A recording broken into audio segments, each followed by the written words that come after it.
আসসালামু আলাইকুম। আবারও নতুন ভিডিওতে সবাইকে স্বাগতম। আজকে চলে যাচ্ছি ব্রাহ্মণবাড়িয়া শহরে। ব্রাহ্মণবাড়িয়া শহর থেকে একটু দক্ষিণে। ব্রাহ্মণবাড়িয়া শহরটি তিতাস নদীর তীরে অবস্থিত। ব্রাহ্মণবাড়িয়া শহর থেকে গ্রামের মানুষ যোগাযোগের জন্য বিশাল একটা সেতু রয়েছে। নদীতে রয়েছে প্রচুর ফেনা।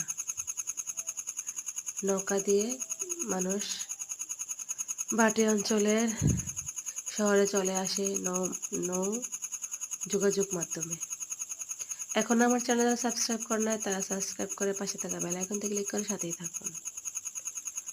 আমরা চলে এসেছি ব্রাহ্মণবাড়িয়া শহর থেকে একটু দক্ষিণে রহমানিয়া মেডিকেল হলে। ডক্টর মোহাম্মদ কামাল হোসেন উনি সাধারণ মানুষদের চিকিৎসা সেবা দিয়ে থাকেন খুব নিপুণভাবে। আপনারা যারা যারা চিকিৎসা নিতে চান তারা চলে আসুন রহমানিয়া হোমিও হল, ব্রাহ্মণবাড়িয়া।